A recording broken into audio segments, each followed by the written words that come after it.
Episodio número 169. Zara, Fast Fashion español y la historia de su fundador. ¿Qué tal, estudiante? Es probable que notes que estoy un poco enfermo en mi voz. Tengo un catarro, o mejor dicho, un catarrazo. Pero no quería perderme el episodio de esta semana, así que aquí estoy. No importa si vas caminando por Nueva York, Barcelona, Ciudad de México o Shanghái. En casi todas las grandes ciudades del mundo te encontrarás con una tienda de ropa, Zara. Seguramente habrás visto alguna de estas tiendas o conocerás la marca. Sus tiendas suelen ser sencillas, minimalistas y venden ropa de diseño fino a un precio muy atractivo y competitivo. Hoy, estudiante, te voy a hablar de esta conocida marca de ropa, de este imperio de la moda rápida. Te voy a hablar de esta marca de ropa que realmente está recogida o pertenece a un grupo más grande, a un grupo textil llamado Inditex, cuyo buque insignia, cuya marca más conocida, es Zara. Y no solo te voy a hablar de ella, sino también de la historia de su fundador. Como siempre, te recuerdo que puedes usar la transcripción gratuita y las flashcards de vocabulario. Lo tienes todo en www.spanishlanguagecoach.com. Y también te recuerdo que si tienes un momento y no lo has hecho todavía, puedes valorar el podcast con unas estrellas o un comentario. Y ahora sí, empezamos con el episodio de hoy. Zara es una de las marcas de ropa más reconocidas en la actualidad. Quizás tú misma o tú mismo tienes alguna prenda de ropa de esta marca. Es probable que te preguntes qué tiene de especial, cómo esta marca española se ha hecho tan conocida. Bueno, la historia de cómo comenzó y llegó a ser tan importante es interesantísima. ¿Sabías que Zara era una marca española y su fundador, Amancio Ortega, uno de los hombres más ricos del mundo? Este año, por ejemplo, ocupa el puesto número 12 de las personas más ricas del mundo, según la revista Forbes. Y es que con Zara, Amancio creó un modelo de negocio muy novedoso al que ahora se le llama moda rápida o fast fashion, que realmente cambió y revolucionó el mundo de la moda. Y es que hoy el mundo va muy rápido y la moda también. Los estilos cambian y las cosas se usan por menos tiempo, desgraciadamente, diría yo. La cosa es que siempre hay algo nuevo para comprar. Quiero hablarte un poco de cómo comenzó esta marca y de cómo se le ocurrió a Amancio el concepto de moda rápida. El protagonista de nuestra historia no pudo obtener una educación superior, ya que en ese tiempo la situación en España era muy difícil y las familias españolas de clase media podían normalmente mandar a un solo hijo a que continuara sus estudios. De modo que el joven Amancio, de 14 años, comenzó a trabajar en dos conocidas tiendas de ropa, algo muy diferente a lo que hacía su familia, dedicados a la industria ferroviaria, de los trenes.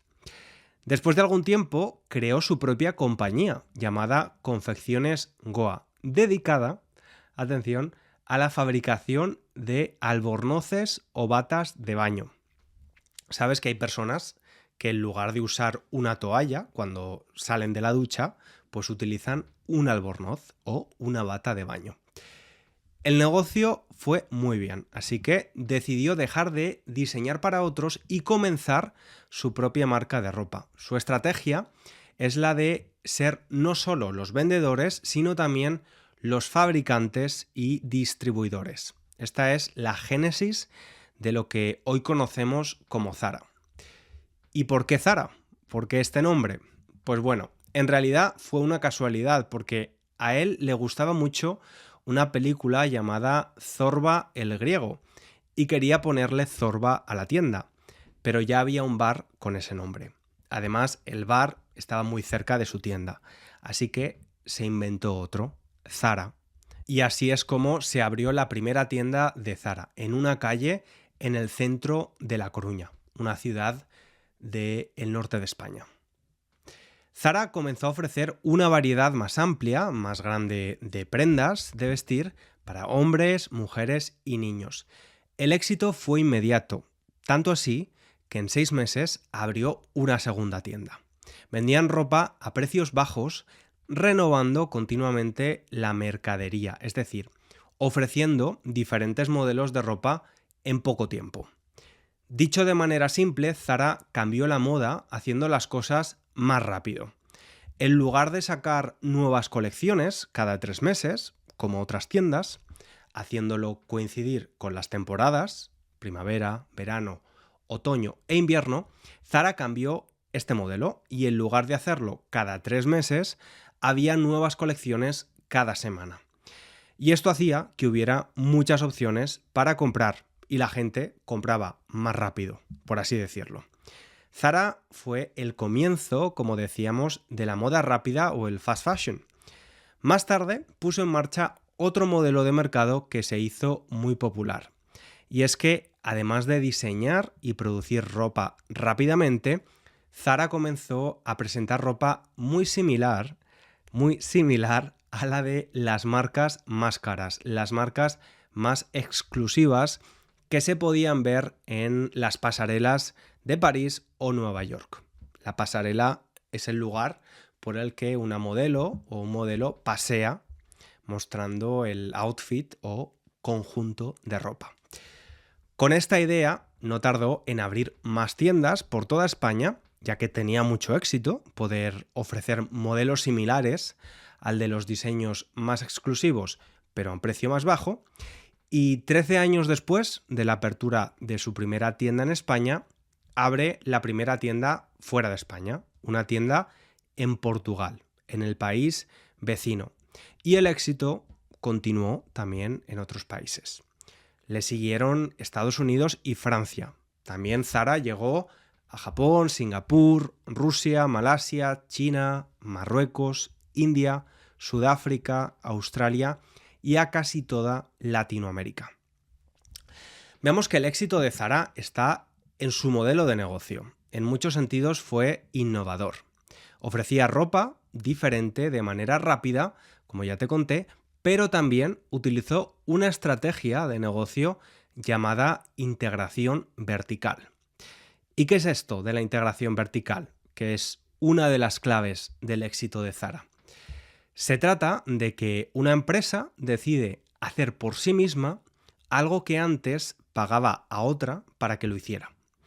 Por ejemplo, en el caso de Zara o de las empresas de moda, estas deciden fabricar su propia ropa, su propia tela, diseñar por ellos mismos en lugar de comprarle esas cosas a otra empresa, a otra compañía. Externalizan menos e internalizan la mayoría de sus procesos. Y pueden hacerlo creando su propia fábrica de ropa o comprando una que ya existe, una existente. De este modo, la empresa tiene mucho más control sobre su producción y sobre los costes.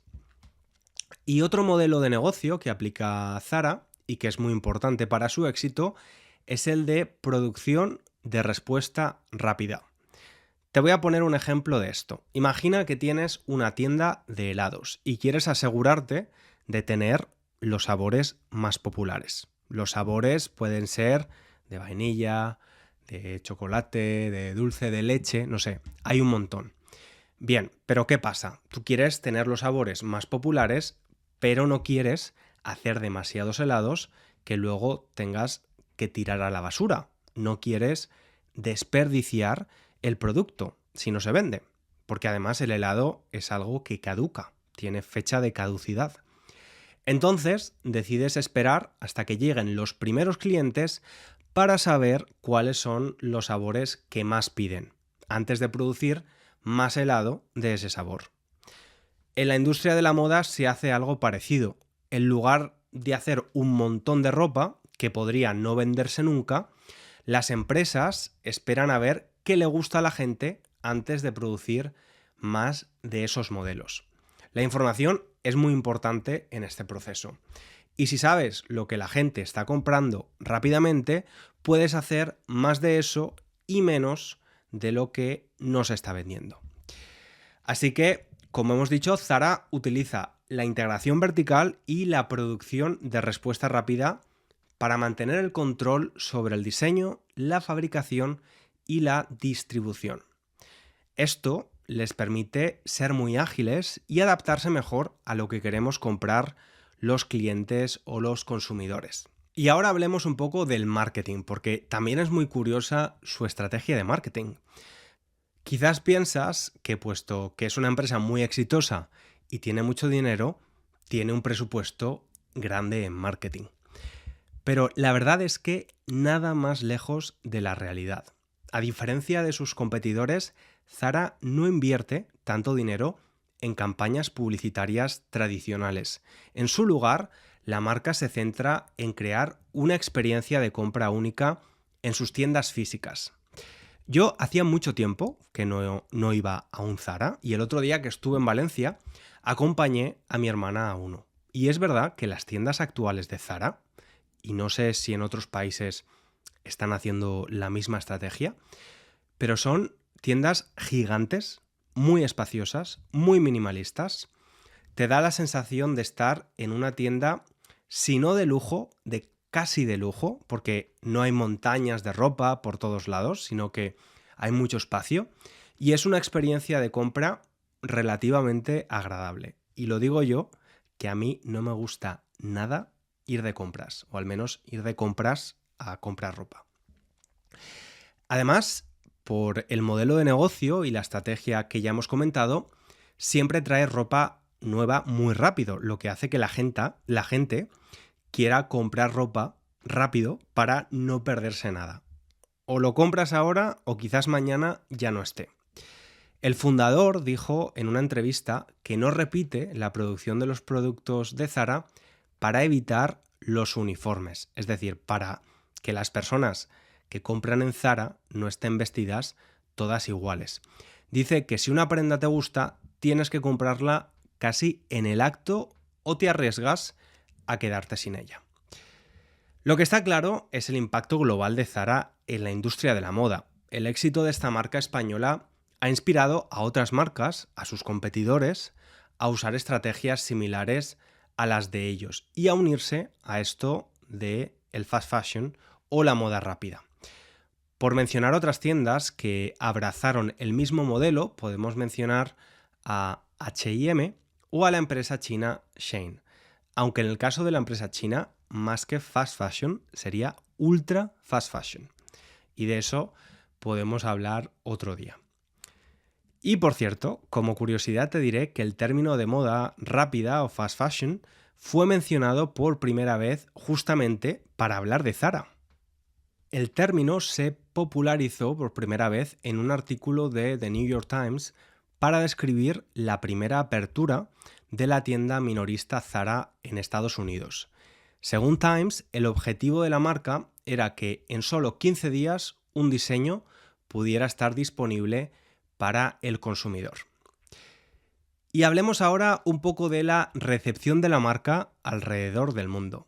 Porque claro, una marca no solo tiene que ser buena con su diseño o su proceso de producción, también es necesario adaptarse al contexto cultural del lugar donde quiere vender. Una de mis asignaturas favoritas en la carrera era Dirección de Empresas Internacionales. Y uno de los temas hablaba precisamente de esto, de considerar las diferencias culturales a la hora de hacer negocio. Era muy interesante ver cómo muchas marcas muy exitosas en sus países de origen habían fracasado por no adaptarse en nuevos mercados. Una marca tiene que adaptarse a otros idiomas, culturas y costumbres muy diferentes. Por eso te quiero contar algunos casos de cómo la marca se ha introducido en nuevos mercados adaptándose y aplicando estos cambios. Teniendo en cuenta la cultura, por ejemplo, Zara abrió por primera vez su tienda en la Quinta Avenida de Nueva York. El escaparate, es decir, la ventana grande que da a la calle, no se parecía en nada a los de las tiendas de España, donde podías encontrar ropa accesible. En Nueva York, el día que abrieron la primera tienda, presentaron un abrigo de miles de dólares. Se trataba de un abrigo de piel fabricado en España que pertenece a una de las colecciones limitadas y que solamente se pueden encontrar en lugares más exclusivos.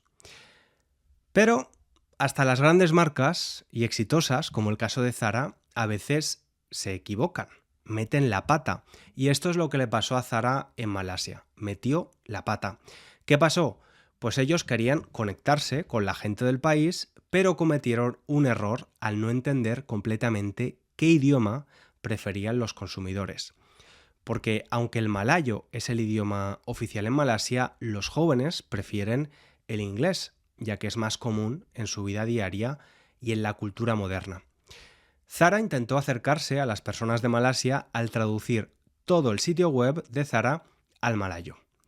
Recibieron una respuesta muy negativa en las redes sociales, donde la gente no entendía por qué no ofrecían la web en inglés.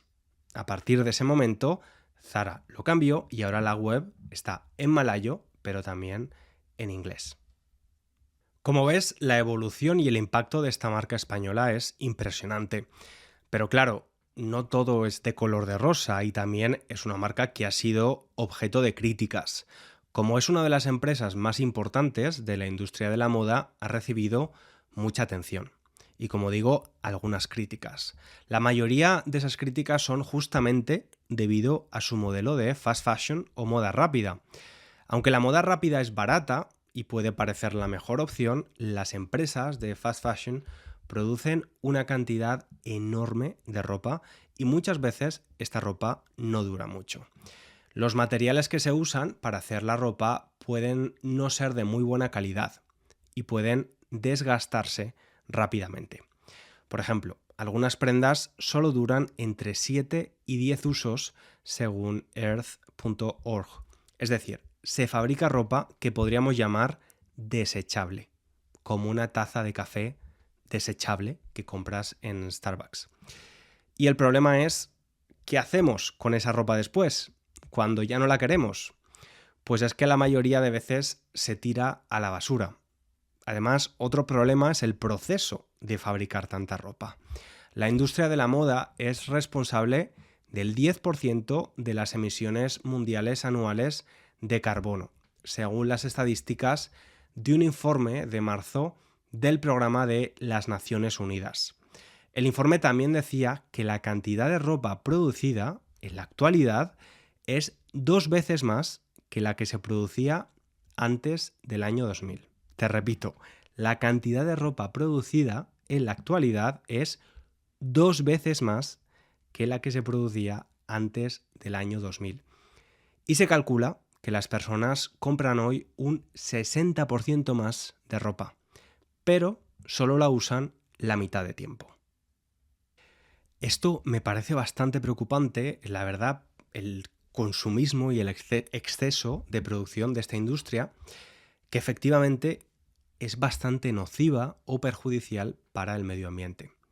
En una entrevista reciente, algunos trabajadores de Zara decían que hacer ropa rápido no significa animar a los consumidores a tratarla como ropa desechable, porque al fin y al cabo mucha gente tiene en su armario ropa de Zara que compró hace años.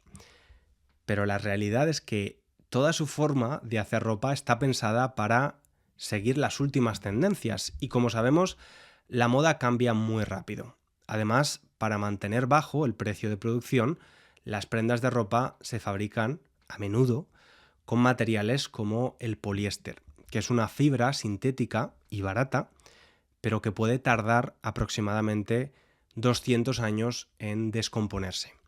Y para hacer ropa barata no solo necesitamos materiales baratos, sino también mano de obra barata, es decir, personas que trabajen por muy poco dinero.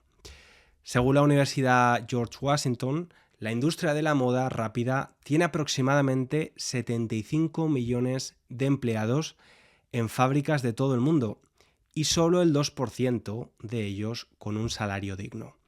Las marcas de modas suelen fabricar en países como India, Bangladesh y Pakistán. Podemos mirar para otro lado, pero la realidad es que en las industrias de confección de ropa de estos países se paga a los trabajadores salarios más bajos, a veces en condiciones peligrosas y en ocasiones se permite el trabajo infantil. Muchas personas están de acuerdo con que empresas como Zara deben saber cómo se está produciendo su ropa y deben tener cuidado con qué clase de empresas contratan o subcontrata para esto. ¿Sabrá Zara adaptarse a un futuro más ecológico y ético, donde los consumidores son cada vez más exigentes? Pues eso está por verse. Para acabar, me gustaría decir que el ejemplo de esta empresa y de este empresario, Amancio Ortega, me parece bastante espectacular, y especialmente ahora que el éxito empresarial se vende en Internet con muchas fórmulas mágicas por parte de vendehumos, ¿no? que prometen a muchos jóvenes que pueden hacerse millonarios de la noche a la mañana con 20 años. Y es bastante clarificador cómo este hombre fundó Zara con casi 40 años, después de casi 3 décadas trabajando mucho. Y estoy seguro de que hay muchos y muchas Amancio que también trabajaron mucho y no han tenido el mismo éxito. Pero sí, me parece un caso de éxito mucho más realista que los que se venden en Internet. Y también quiero terminar con algo que hemos tocado, el impacto de la moda en el medio ambiente. A mí la moda no es algo que me interese demasiado, como digo, no me gusta ir de compras, aunque cuando era más joven era diferente y me gustaba intentar vestir a la moda, pero cuando leo los datos, como los que he comentado antes, que hemos duplicado la cantidad de ropa que producimos y que compramos un 60% más, pero solo la usamos la mitad de tiempo, creo que es interesante reflexionar sobre esto como consumidores. Primero porque creo que podemos continuar disfrutando de la moda sin comprar compulsivamente prendas que no vamos a usar más que unos meses. Y no solo hablo de la ropa de segunda mano, que también, sino de quizás se me ocurre comprar ropa de mejor calidad, pero atemporal, que no pase de moda. Que al final, como consumidores, también somos responsables de estimular la demanda de un tipo de producción más o menos perjudicial. No sé, estudiante, te dejo con esa idea. Yo te espero aquí en el próximo episodio. Un abrazo grande.